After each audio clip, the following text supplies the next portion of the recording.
ผักคะน้าผักกาดงามเลยเนาะพี่ผักนางตูลุยทมทานวันอาทิตย์พี่น้องเอ้ยแล้วบ่เอ่ยมือเดียวนี่ทมนะแล้วทั้งทมทั้งมาขี้เลื่อยบ่เนาะเตาบักใหญ่หนึ่งพ่ออยู่บ่เลยขี้เลื่อยเจ้านี่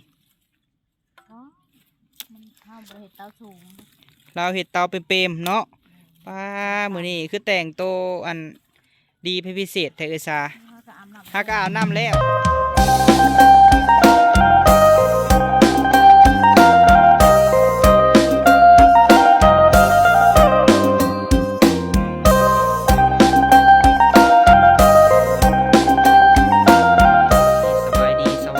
พ่อแม่พี่น้อง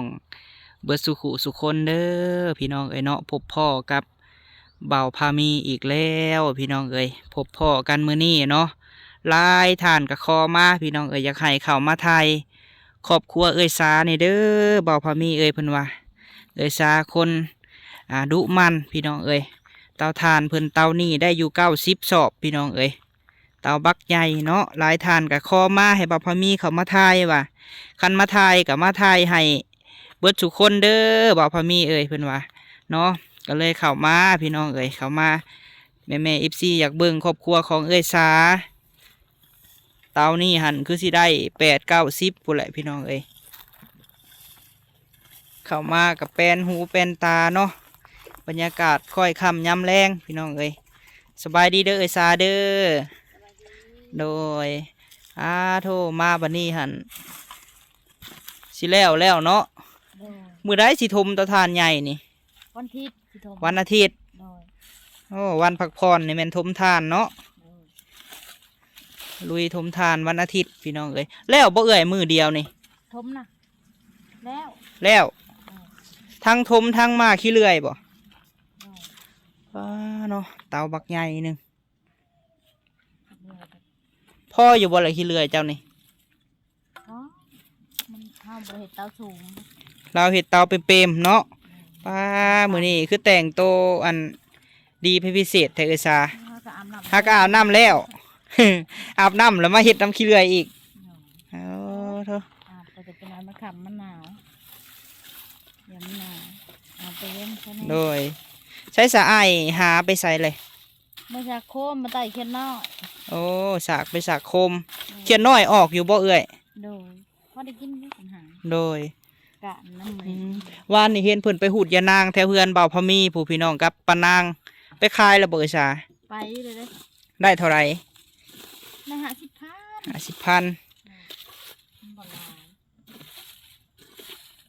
มือได้ว่างก็ไปหายานางมือพักผ่อนนี่แม่นหาหูดยานางบ่มือพักผ่อนนี่คันคนอื่นนี่พี่น้องเอ้ยอันอยู่เฮือนเนาะอันนี้หันออกจากตัดพื้นนี่ไปหาหูดยานางเมื่อโมผักผ่อนโมตัดไปจากพื้นเลยเนี่ยผักผ่อนคอยผักผ่อนคอยไปหูดยานางผักผ่อนไปหูดยานางพ่อแล้วบ่นี่หาไม้นี่เอ้ยพ่อแล้วได้อยู่เนาะ80ใส่เวลาโดนเติบบ่เอ้ยซาจูดนี้บ่อันจะเริ่มตัดไม้นี่ฮอดบ่เดือนหนึ่งบ่ท่านเบิดเดือนครับนะอาจารย์โดยอดทนคือคนเก่งเนาะครึ่งเดือนเห็ดเตาใหญ่ก็ได้ทานร้ายปลาลุงเอ้ยได้ทานร้ายสอบมันบ่ใหม่กับลุบเนาะเห็ดเสียงต้องได้ผสมขี้เลื่อยได้พี่น้องเอ้ยผสมแล้วมาน้ำเลยจังปกเนาะปกใส่อันบ่มามันผังง่ายครับโดยปู่น้องกัญญาบ่ได้ไปโรงเรียนบ่มื้อนี้ค่ะบ่ผลเซ็งแล้วผลผักเห็ดเวียกซอยแม่เนาะทางพุ่นกับน้องกำพี่น้องเอ้ยลูกเอ้ยน้อยพี่กับน้องกัญญาเคยเห็ดแหละพิมพ์พาไปน้ำพ่อบ่เอ้ยโอ้โหเบิ่งเตาถ่านเพิ่นพี่น้องเอ้ยเตาบักใหญ่ๆได้ลายสอบอยู่เตานี่เดี๋ยวไปหาน้องกัญญาก่อนบ่ได้ถ่ายน้องกัญญาหึงเลยพี่น้องเอ้ยฝากนี่เด้อพี่น้องเอ้ยเคสของเอ้ยซานี่ก็ฝากติดตามเบิ่งให้เบาพามีแน่พี่น้องเอ้ยเราก็สู่ชีวิตคนหนึ่งเนาะที่ว่าอาศัยที่เพิ่นอยู่คือกันพี่น้องเอ้ยยังบ่มีบ่อนส้นบ่อนอาศัย ยังอาศัยอยู่ที่เพิ่นอยู่พี่น้องเอ้ยเนาะน้องกัญญาเพิ่นลงตักน้ำ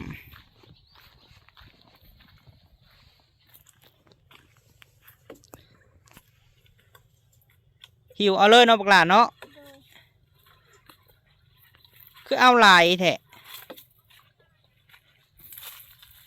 มือพักพรเฮ็ดเวียกซอยแม่สบายดีบักหละ สบายดี โดยพิมพาไปน้ำพ่อบ่ โดย ไปสากโคมเพิ่นว่าเอาไว้ก้านเขียดน้อยพี่น้องเอ้ยมื้อนี้บ่ได้ไปโรงเรียนเบิดมื้อบ่บักหละ โดยไม่สัก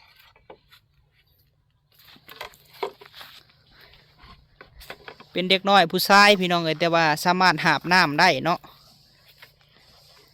เพิ่นบ่มีขุเพิ่นเลยหาบใส่บัวเอาแม่จะปลูกผักหยังบักหละผักกาดไปขายแหน่อยู่บ่ โดย เวียกเสริมก็คือปลูกผักพี่น้องเวียกหลักๆก็คือเฮ็ดทานเนาะได้บ่บักละอันบ่แม่นขุเนาะบัว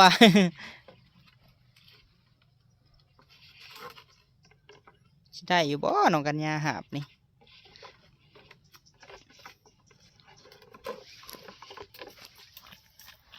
อ้ายไว้หิวเอาสิดีกว่า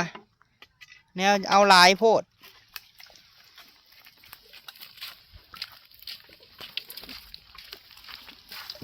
ไป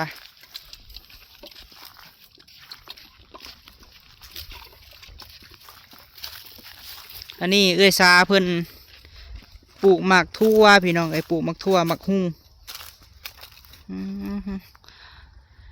ดินเก่าของอันเอื้อยเกษาเนาะ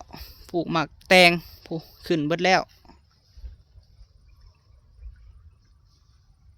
เพิ่นปลูกไว้ขายพี่น้องเอ้ยมีแม่เพิ่นอยู่ต่างประเทศเนาะเพิ่นก็แนะนำว่าให้ปลูกบ่หลายเกินเนาะเอาพอดีพองามสำเหือแห้งพี่น้องเอ้ยพิธีชีวิตของเอ้ยสาหลังจากมีบอนอยู่แล้ว มีกระต๊อบน้อยอยู่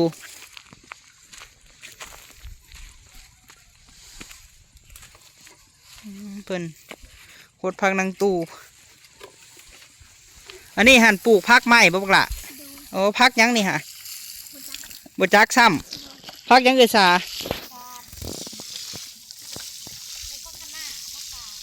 พักคะน้าพักกาดพักเก่าน่ะก้นไปขายแล้วมันบ่ โดย ปลูกไม้บาดนี้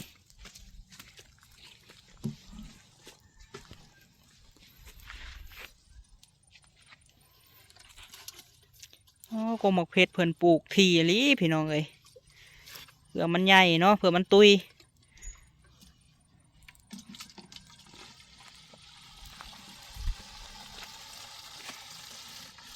รถทีบอ้ายซื้อให้นะขี่อยู่ปั่นอยู่บ่ ปั่น เออตั้งใจเฮียนเด้อพวกหล่าเด้อ โดย เป็นคนหูผู้ดี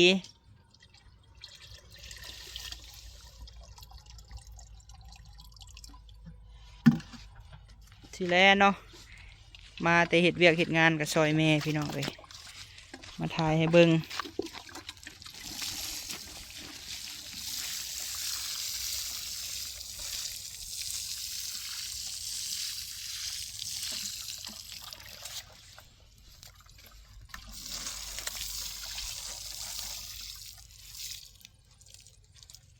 หาไปพี่คุ้มมือบอกกันเนี่ย โดย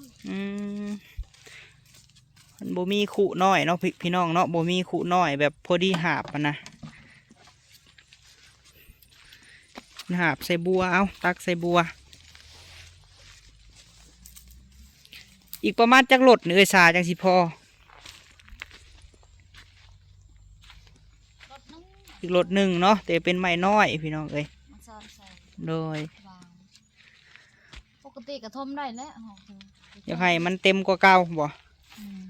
หัวทางผีมันยังไม่ทำอีกแล้ว โดย ทางปากจูดมันปกติกระทมได้แล้วเอาพดมาให้ เพชรทานนี่ต้องมันเอาใจใส่เนาะเอ้ยเนาะ น้อง มันเอาใจใส่แล้วก็ต้องมันคั่วพี่น้องเอ้ยมันเจาะหูเจาะอันแป้วทานได้ยังได้กินสั้นเฮาสิบ่ได้พี่น้องเอ้ยเพราะว่าเฮาจูดไม้กันสิเว้ากันเนาะ จูดไม่ จูดไม่เป็นพี่น้องค่ายว่าจูดทิ่มมานะแต่มอดเอาน้ำไฟพี่น้องเอ้ย อันไม่ตายแล้วมันก็จูดสบาย แมน จูดข้าวเดียวไม่เป็นก็ใส่เวลาอันลง มีอยู่6 คืนเนาะ6-7 คืนพอแล้วนี่เตาหนึ่งนี่ ปล่อยสากอะ โดย ช่องทิศเขาละ แมน มาปล่อยไว้ค่ะชุดไว้ โดย แต่ว่าทานแต่จะมุนมาปล่อยไว้แล้วก็ทานมุน บ่จับบ่หมักแตงจะปลูกเฮ้ยซะ บอก มีแม่เพิ่นบอกเฮาอยู่เฮาก็ลืมแล้วว่าเฮาสิว่าสิบอกเจ้าเบิ่งเสร็จอยู่พี่น้องเอ้ยแต่ว่าจักแม่เพิ่นบอกว่าจังไดแหละจักเพิ่นใส่หยังเดี๋ยวสิส่งถามแม่เพิ่นใหม่อีกก่อนเข้าไปเบิ่งเสร็จก่อนเนาะเพราะว่าเพิ่นเห็นเฮามาถ่ายเอ้ยซาแม่ใจดีเพิ่นพร้อมด้วยพี่น้องโบสถ์นั่นแหละเอ้ยซาเอ้ยเพิ่นแนะนำเพิ่นว่าจักเอาหยังฮดเฮาก็มื้อนั้นแม่เพิ่นเบิ่งแล้วก็เฮาก็คาเวียกแน่มื้อนั้นหาก็เลยว่าตอบแม่เพิ่นไปอยู่ มาก ต้องมีอันนั้นเนาะต้องมีแนวใส่แบบให้มากมันบ่ล้นเนาะ ใส่ปุ๋ย โดยปลูกแนวละน้อยเพิ่นว่าหักปลูกหลายๆอย่างเพิ่นว่าพอได้เก็บกินแหน่ขายแหน่แบบเพิ่นมักพิถีชีวิตเอ้ยสาเอ้ยแบบบ้านๆเฮา ขายแน่นั่นแหละนี่ค่ะ มักแตงหั่นใด แม่ ขายได้เท่าไรละเอ้ย ขาย10,000แล้วเขามาซื้อคิดขายเนี่ย เฮาโลดว่าเจ้ายังบ่ทันเก็บขายได้เอ้ย ขายน้ำแล้ว โดย หมากเงามันเลยมันดีเฮาบอก อื ว่าม อันนี้อาหารเวียกเสริมของเอื้อยซาพี่น้องเอ้ยนอกจากตัดไม้เลยหาหูดยะนางแม่น แม่ก็กินน้ำระบาย หมากใหญ่อยู่บ่เหงามันนี่ กับหมักแตงอันนี้น้ำแบบหมักแตงหน่อยเลยสามแคนเล็กหน่อยแล้ว โดย หมักแตงเขาเป็นหมักแตงขี้ไก่หมักแตงอีหยังเขาก็บอกว่ามันดีอยู่มันก็ช่วงนี้มันก็เริ่มสีงามแบกกินหมากมันบ่ใหญ่หมากแตง ยังสิปลูกพุ่นแลวเนาะทาซุ้มหน้าใหญ่แม่นบ่บาดนี้เออ ช่วงนี้ก็ปลูกพักจุดถาบงช่วงนี้ได้บัดบง ได้งวดหนึ่ง กระบง 40-50 แสนหนึ่งเนาะตื่มกันกับพ่อได้เนาะเอ้ยเนาะ ซุ่ม อย่านางได้เท่าไรก็วานในไปขายนะ เพราะว่าเนี่ยได้50,000 50,000มื้อก่อนน่ะ40เนาะ40นี่ถ้าขายทานนี่ได้สอบหนึงพี่น้องเอ้ย บลายนางมันก็อึดเอาไปโหดกันมันหล่นยามเนี่ยใบมันหล่นมันแก่ พอได้ตื่มกันเนาะเล็กๆน้อยๆก็เอา เหมือนได้บ่ได้ไปตัดเพื่อนกับไปพูดกันนะ โดย อันนี้ไปตัดเพื่อนเพราะบ่มีหมู่ไป ไปกับไผไปกับป้าบนนี่บ่ครับป้านางนี่บ่ โดยไปกับนำกันเจอเพิ่นเมื่อยเพิ่นเอาบ่ไปก็ย่าตัดเพื่อนมันเพิ่นอยากพักผ่อน เจ้าวัดหมู่พักพรไปหาหุ่นยานางขายบ่ โดย เออ หมู่พักผ่อ เห็นเพิ่นไปกับเท่านางพี่น้องเอ้ยมื้อวานนี่พ่ออยู่เฮือนเบาพะมีพุ่นเต็มกระสอบ50,000เบื่อย บ่ได้เต็มซั่นครึ่ง เพื่อมาแล้วก็มามัดทิ้งเขาอีกเนาะ โดยว่าอย่านั่งหาหูดเฮาก็บ่ได้มัดนะหาหูดพึกใส่ โด เจ้าย เดี๋ยวเบิ่งคือมันหลาย ว่าสิหามาปลูกอยู่พี่น้องเอ้ยดินเฮาก็บ่มีเอ้ยซาเอ้ยแต่ก่อนน่ะมีบัดนี้ซุมเฮาเสียเลยโอ้ยว่ามันหกกว่าซับออกเบิด เออ เพื่อปรับหน้าดินแล้วนี่ต้องหามาปลูกใหม่เนาะ โดย ให้มันเกิดพี่น้องแล้วเฮาก็สิได้กินหลายปี คูนขี้ดินแล้วมันก็ โดยหาปลูกใส่หัวเนาะมันก็สิงามพี่น้องเอ้ย ต่อไปก็สิบ่มีหยังนั่ง โดย มันเบิดได้กระดุดเบิดเลย จังไดก็ฝากแม่ๆ FC บ่าวพามีทุกท่านเป็นกำลังใจให้เอื้อยในเด้อพี่น้องเอ้ยคือว่าลูกเจ้าสิมาบ่ โดย เออ วันจันทร์นี่นแหละเพิ่นบอกให้ไปเช็นเอา มาลิ่นที่ซื่อนี่บ่หรือมาอยู่เลย บ่มาลิน มาเยี่ยมแม่ โดยบ่ได้มาเยี่ยมเป็นปีเลยเด้ ลูกเพื่อนอีกผู้หนึ่งหันเพื่อนให้เขาโรงเฮียนพี่น้องเอ้ยเอื้อยของกัญญานี่แหละเนาะ โดย เขาโรง ปี ห หนึ่งแล้วบ่ได้ ำเขาโรงหำโรงเฮียน ออกมาลินจำทิศนี่นะ โดย เบิดเขาเฮียนเพิ่นก็อืม แม่นแหละเนาะคันว่าอันเราสิไปส่งลูกหำโรงเฮียนผัดรถล่างกับโบมี่พี่น้องเอ้ยยวดยานพาหนะกับโบมี่เนาะเอ้ยเนาะ รถกระตีนหัวเพุ่นทิมว่าอยู่ตู้เป็นพนางพุ่น หัวไปใช้จังหวัดตีรถหัว เมื่อการค้ายอยู่นะ เออ บ่ได้จอดบ่ได้มาจอดข คันบดเมื่อก็ได้เปลี่ยนชายใหม่ โดย ถ้าบดเมื่อซะว่าจังได้ก็ยังสิได้เปลี่ยนชาย แม่นนั่นแหละเนาะ คันที่จอดมันถอยเพื่อเฮาขี่เมื่อแตะพีหอดพุ่นแถวเพียมันผัดบ่มีหมองจอด บดออกทางพุ่นแหละเนาะ ทาง ทางอันเด้พี่ว่าอันคนเขมรน่ะเด้อันนี้อย่ามาจอดรถทางนอกค่ะเด้เห็นคลิปบ่เตียงเพิ่นถ่ายอยู่อันเด้ฮะทางออกมคใหม่อันเด้เอ้ยเห็นหันมีลุงคนหนึ่งดอกพี่น้องเพิ่นจอดยางอันตีนรถหันอยู่หันนอนแคมทางเจ้าเห็นแล้ววะเพื่อสิจูงไปพุ่นก็ใกล้เติบเนาะ ว่าค่ะว่าพุ่นมันก็ได้เปลี่ยนชาย แม่นแหละ 60,000บ่ได้ไปเปลี่ยนมัน เออ มันไปเปลี่ยน โดยเมืองมักลาเพิ่นโฮดพักพี่น้องเอ้ย เอาซื้อมาเปลี่ยนเองก็เอาวัดบ่เป็น ผู้น้องกัญญาเพิ่นโฮด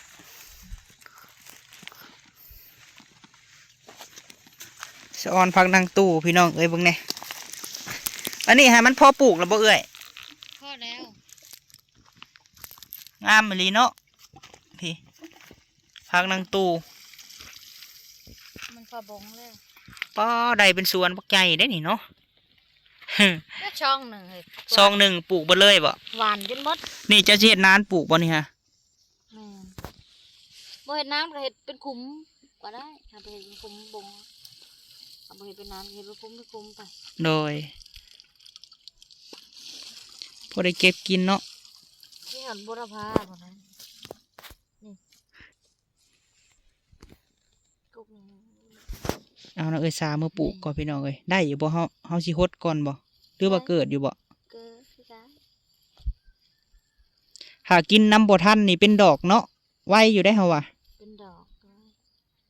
ปลูกร้ายกันได้ขายได้ปลูกตัวกันมัดหนึ่ง4-5,000 ปลูกแลอันตัดขายบ่เอ้ยเพิ่นเอาไปใส่หมกปลาพี่น้องเอ้ยแกงหั่นแกงนี่ มันงามมันนะ แบ่เข้าแล้วเนาะกัญญาเห็นแต่อันน่ะเพิ่นแบ่กัดจนเบิด ก็มุชวนไปกินหมดละ ไปตัดพื้นได้บ่อยู่ หัวผัดหัวนี่เนาะ แบบผัดผูกแม่มันผัดลูกมันหั่นเข้าแล้วมัน คือเอาใหายลายเถอะไอ้สาสิปลูกเบิดอยู่บ่ ปลูกคุ้มละ2 กก คุมซองกกเนาะ มันจังติด พ่อแหละ ตัวได้บ่ติดกับตุ้ยอย่ามาใส่ ได้ของฝากจากเอ้ยสาแล้วพี่น้องเอ้ยได้อันต้นใบแมงลักเนาะใส่แกงหน่อไม้มีอยู่บ่เพิ่นใส่อยู่บ่พี่น้องฝั่งไทยถ้าไผมักใส่ใบแมงลักแกงหน่อไม้นี่คอมเมนต์บอกบ่พอมีนี่เด้อแต่บ้านเฮานี่ก็ใส่อยู่พี่น้องเอ้ยผู้เพิ่นมักเนาะแต่ว่าบ้านเฮานี่ใส่ผักขะแยงกับผักขะแยะเนาะใส่แกงใส่อ้อมก็หอมพี่น้องเอ้ย ผงเปล่ามันหวาน โดย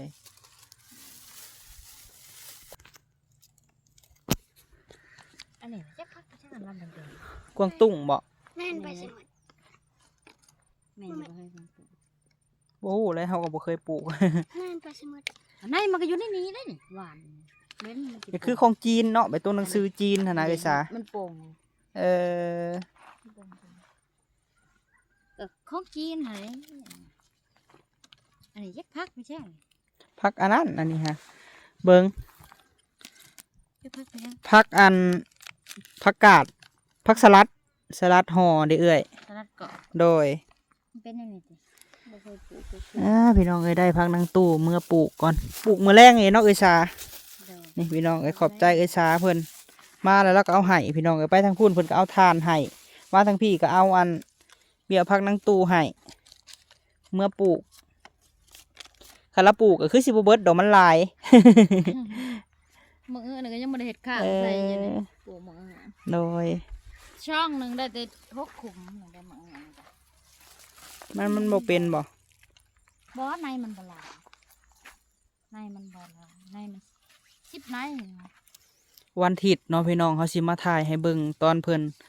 ถมทาน ตัดผดถมทานเนาะถ้าบ่ได้ไปไสเดี๋ยวสิมาถ่ายให้ป้าลุงเบิ่งเด้อกันยาเด้อ โดย ดีใจอยู่บ่บ่าวพามีเขามาหานี่ ดีใจ เป็นเด็กดีเด้อ โดย ตั้งใจเรียนเฮ็ดเวียกซอยพ่อแม่ป้าลุงก็ฮักแพงเพิ่นเบิ่งอยู่ และแม่เจ้าก็หาคู่มือไปหาเฮ็ดเวียกเฮ็ดงานหาหูดยานางขายอาชีพหลักเราตั้งแต่บ่าวพามีเฮ็ดซาพี่น้องแรกๆก็แม่นไปหายานางเนาะกับพิมพาต่อมาก็มาอยู่พี่ก็ได้มีบนขายเครื่องขายของแบบก็สบายเนาะเพราะว่า มีบนค้าขายแถวนี้พี่น้องขายหยังกับพอได้เนาะซาในบ้านเฮานี่ไปเลาะพักขายพักนี่ก็ได้อยู่เลยวะ จะได้บ่เคยไปหรอก อืม มีแต่ผลมาซื้อในสวน โอ้ก็ดีอยู่เนาะเพราะว่าเพิ่นบ่ได้ใส่สารเคมีพี่น้องปลูกแบบธรรมชาติบ้านเฮาหั่นนะ มันแตกขึ้นมาแล้วก็เอาไว้กินบัดนี้ แฮงงามเนาะ ไว้เก็บกินแต่วิทย์น่ะว่าสิลกถิ่มแล้วบ่มีตัวปลูกว่ะ โดย ถ้ามีตัวปลูกใหม่เพิ่นจังลกจ้ะ โดยเอาขอบใจหลายๆย่างเข้ามาลิ้นน้ำซื่อๆดอกเนาะบ่มีแนวมาฝากมาต้อนทางนี้ก็ได้มีแต่ให้กำลังใจให้แม่ FC ได้เบิ่งพี่น้องเอาฝากเป็นกำลังใจให้เราหน่อยเด้อป้าลุงหมากกระสุด โดย ดอกเฮาบ่จับ กลับก่อนเขามาหาน้อยเลยมาแว่เจ้า โดย อยู่ดีมีแห้งเด้อพวกหลาเด้อโดยสู้ๆเป็นกำลังใจให้เนาะโดยเอาพี่น้องพูดแหละเฮาก็ขับรถไปจอดอยู่เฮือนเราเลยได้เนาะขอบคุณหลายๆเด้อแม่ป้าพ่อลุงพ่อพามีกับบ่มีแนวฝากมาต้อนดอกพี่น้องมีแต่ถ่ายให้เบิ่งเป็นอีกหนึ่งครอบครัวที่ว่าได้ซอยแล้วพี่น้องก็เห็นเพิ่นเฮ็ดเวียกเฮ็ดงานเนาะสังเกตเบิ่งหัวแค่พี่น้องเครื่องปลูกของฝังเพิ่นเป็นคนมักปลูกพี่น้องเนาะเป็นอีกครอบครัวหนึ่งที่ว่าเฮาซอยแล้วบ่ผิดหวังพี่น้องบ่เฮ็ดให้ผู้ใหญ่เสียมกเสียใจเนาะพี่น้องเนาะซื้อในพักมาสุดก่อนก็เพิ่นอยู่ทางเวียงจันทน์พุ่นแหละฝากมาให้ก็ปลูกจนเราได้ขายก็ได้หลายแสนเติบพี่น้องขายมือเล็กมือน้อยเนาะขอบคุณหลายๆเด้อเนาะที่ให้กำลังใจครอบครัวสาเนาะจังไดก็ฝากแน่พี่น้องช่วงนี้บ่าวพามีกับบ่ได้ค่อยไปไสเนาะถ่ายแถวนี้แหละพี่น้องก็มีเวียกมีงานเจ้าของแน่เฮ็ดเวียกเฮ็ดงานเฮ็ดเฮือนช่วงนี้กับพี่น้องอยู่ในระหว่างสร้างโตวัยรุ่นสร้างโตเพิ่นว่าพี่น้องก็เป็นกำลังใจให้แน่เนาะป้าลุงเนาะโดยจังไดคลิปนี้สิได้ขอจบคลิปก่อนพี่น้องพบพ่อกันมื้อหน้าเนาะสิมาเข้ามาหาเราอีกพี่น้องสบายดีเด้อพี่น้องเด้อ